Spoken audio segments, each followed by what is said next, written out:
It started as just another rainy Thursday. The kind where the sky feels heavy, and everything around you seems to match the gray outside. My husband had already left for work, rushing out like he always did, barely saying goodbye. I was alone in the house, sipping lukewarm coffee, when I heard the slow drip of water echoing through the hallway. A leak. Just what I needed to top off an already gloomy day.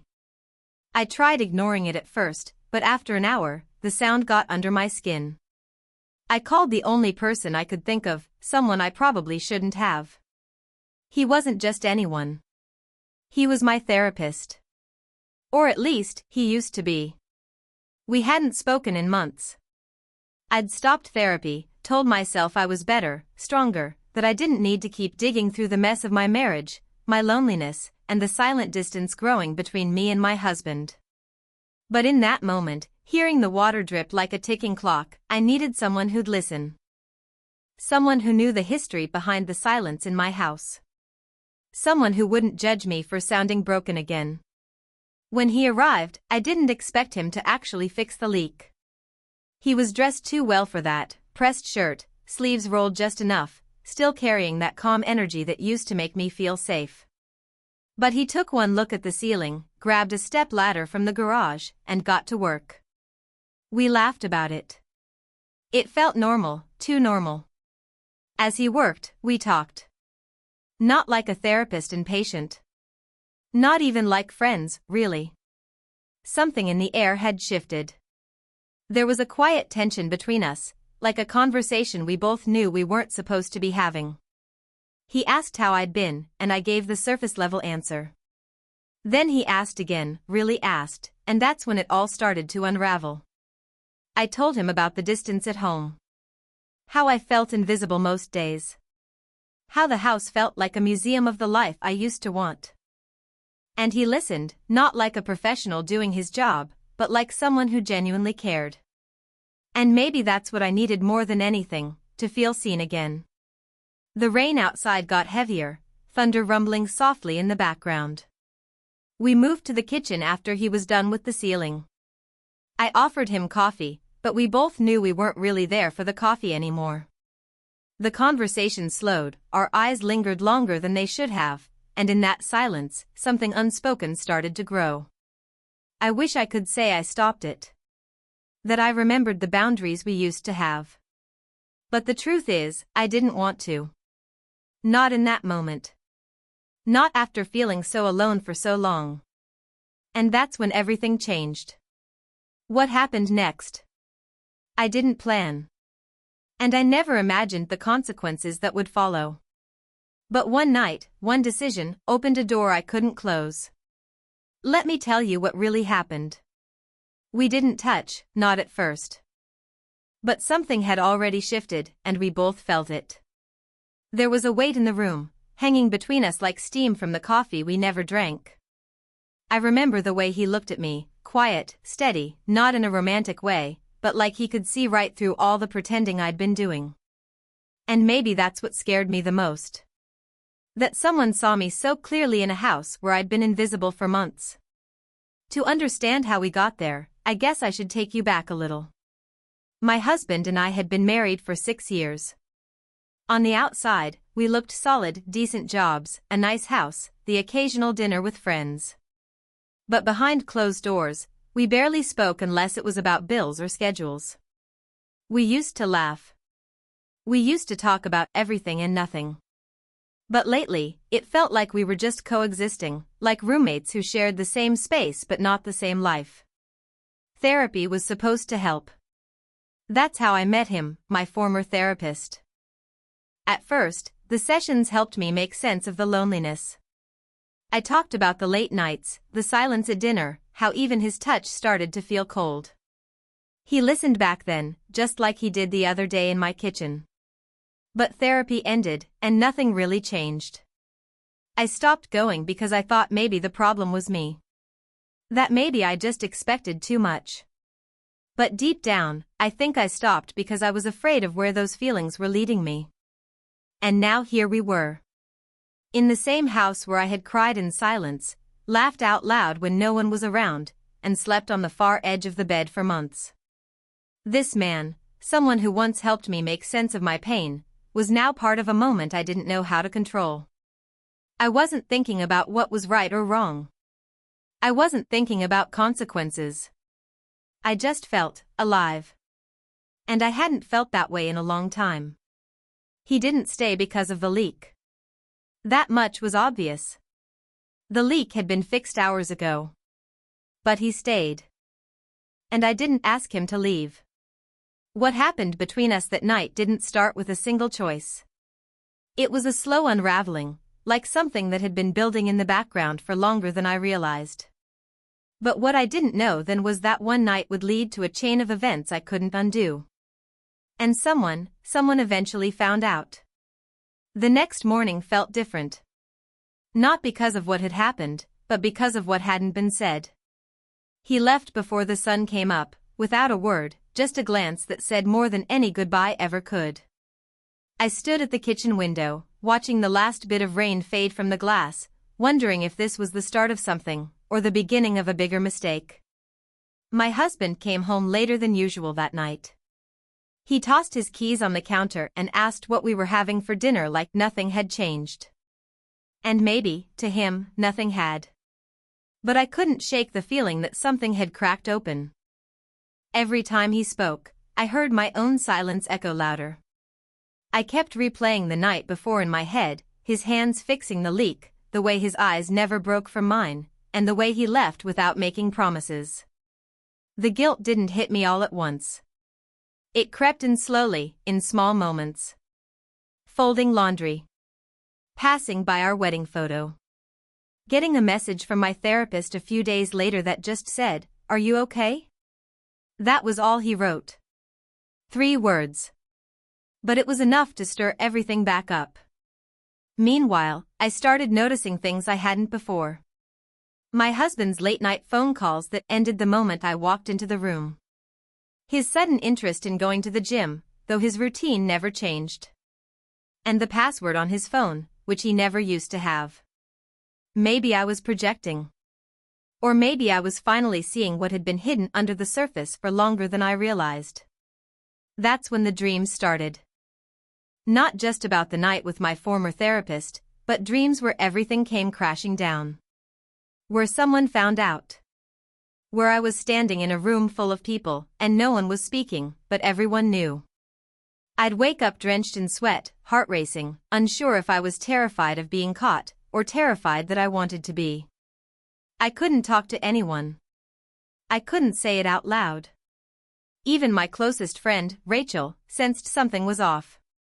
She asked me straight out one afternoon, "Is there someone else?" I laughed it off, changed the subject, but the question stuck with me. Because the truth was, I didn't even know what someone else meant anymore. I thought I was the only one with secrets. But I was wrong. The pressure kept building. Days passed, but everything felt heavier, like the air in the house had thickened. I moved through my routine like I was walking underwater, slow, distracted, always waiting for something to snap. My husband and I still shared the same bed, but it felt colder. I started noticing how much he avoided eye contact. How he locked his phone screen the second I walked by. He claimed work was stressful, that's why he was distant. But I could feel the difference. I knew that kind of distance. It was the same kind I'd been giving him for months. I hadn't seen my former therapist since that night. He hadn't reached out again after that short message. Part of me was relieved, but another part, the part that still remembered how alive I felt when he looked at me, that part kept checking my phone. I didn't know what I wanted. I just knew everything was spiraling. And then, one evening, something happened that changed everything. Rachel showed up unannounced. She walked in with a strange look on her face, not angry, but not exactly warm either. She didn't even sit down right away. She just stood in the doorway of my kitchen and said, "You need to be honest with me. Right now." I froze. My mind raced through every possible scenario. Did she know? Did he tell her something? Or worse, did my husband? I saw something, she said slowly, her voice lower now. At a gas station. 2 nights ago. Your husband. He was with someone. It wasn't you. My breath caught. I didn't ask who. I didn't want details. The world around me went quiet, like the noise had drained out of the room. Everything made sense now, his phone, the distance, the lies. I thought I was the one breaking the rules, but he was already gone. The anger didn't come right away. It was the silence first.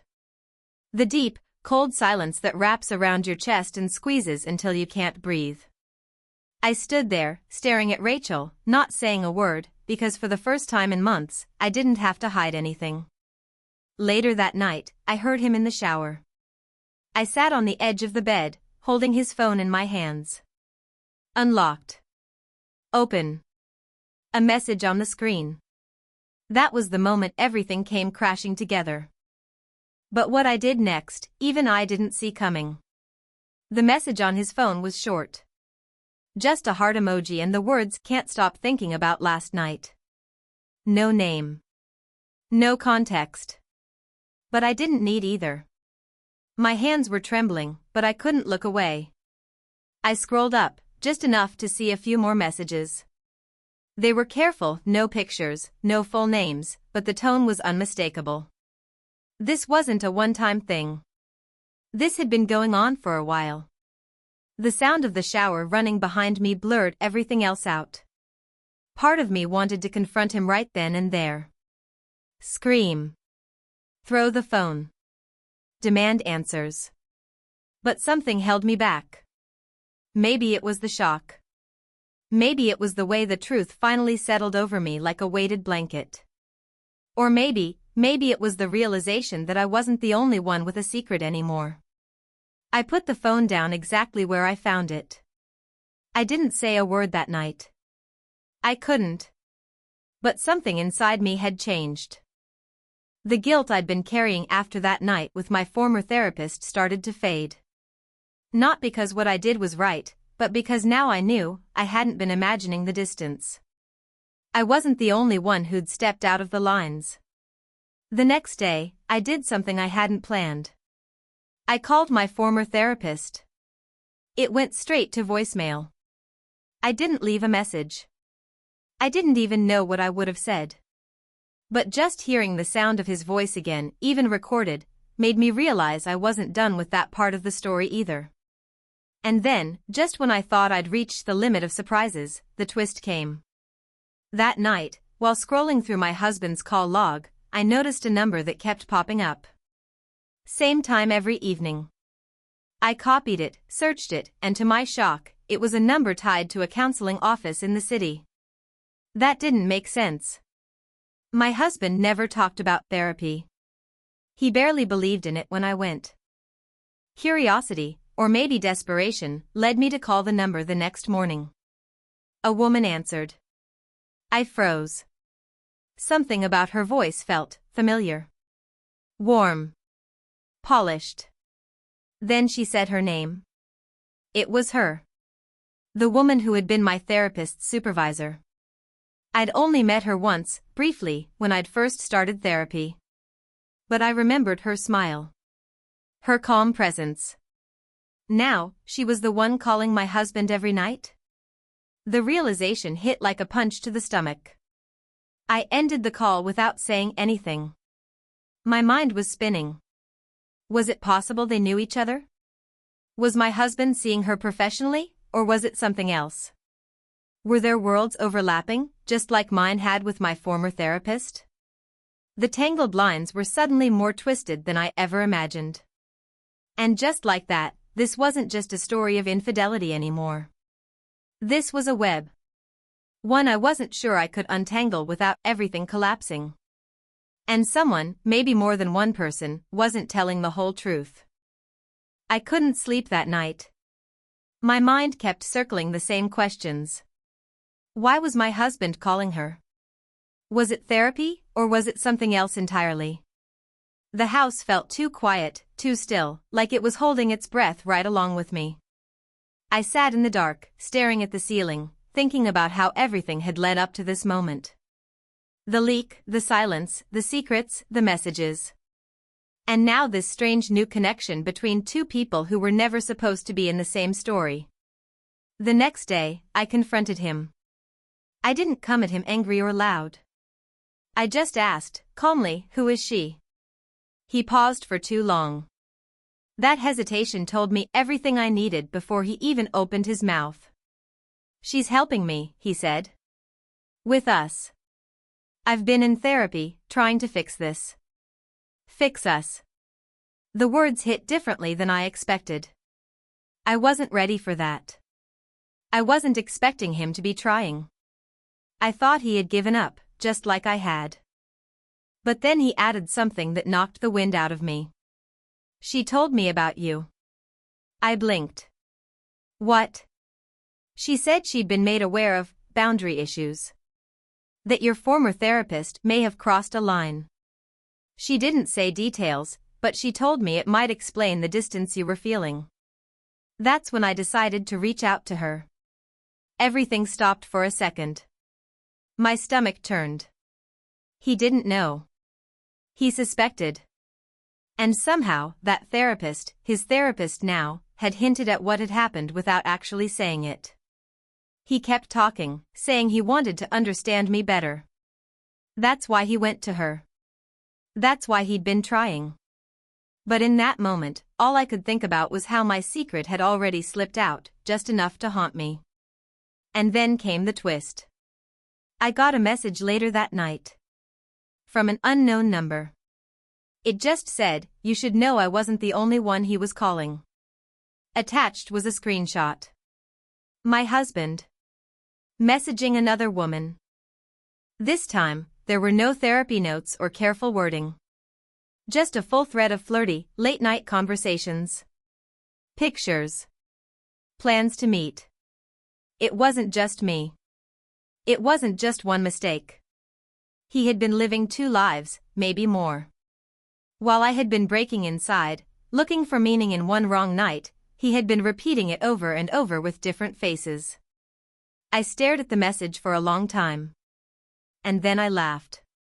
Not because it was funny, but because everything I thought I knew had burned down in a matter of days. In the end, the leak was never the problem. It was a symptom. The real cracks had been forming for years. And when the walls finally broke, they brought the whole house down with them.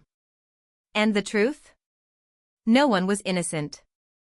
I didn't confront him again after that final message. I didn't scream, cry, or beg for answers. I had all the information I needed, and the silence between us said the rest. The weight of it all didn't crush me like I thought it would. Instead, it brought a strange kind of clarity, one I hadn't felt in a long time. I wasn't just hurt anymore. I was done. The next morning, I packed a small bag.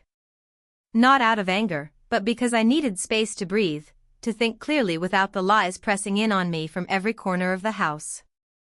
I stayed at Rachel's for a few nights.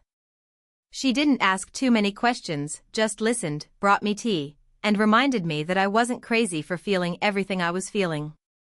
I ended things with my former therapist before anything else could get complicated.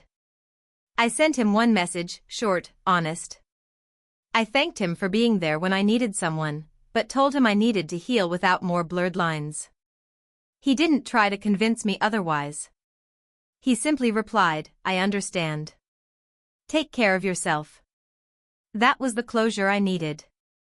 As for my husband, we talked, finally. Not in anger, but in truth. He admitted to everything. The lies, the messages, the other women. Some part of him, he said, had been broken for a long time too. He just never wanted to face it. I listened. I didn't forgive him, not in that moment, but I also didn't hate him. We had both made choices we couldn't take back. Choices that came from years of feeling unseen, unheard, and unloved. We decided to separate. No big fight, no messy scenes. Just two people finally admitting that the foundation had crumbled too far to rebuild. It hurt, of course. But it also felt like a release. Like I was finally walking out of a fog I didn't even know I'd been living in. In the weeks that followed, I started over, slowly. I moved into a small apartment across town. It was quiet, with a leaky faucet I eventually learned to fix on my own. I went back to therapy, this time with someone new, someone who didn't know my past. I didn't go to heal my marriage. I went to heal me.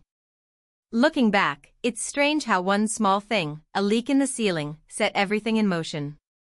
But maybe that's how most real stories start. With something that seems minor, until you realize it's been pointing to the bigger cracks all along. I share this not because I'm proud of everything I did, but because the truth matters. Relationships, trust, infidelity, these things aren't always black and white. Sometimes the people who hurt you are the same people you once loved deeply. And sometimes, healing starts with finally telling the whole story. So, if you've ever felt alone in your own home, or questioned the choices you've made out of loneliness or pain, know this, you're not alone. And it's never too late to start over, on your own terms. 13.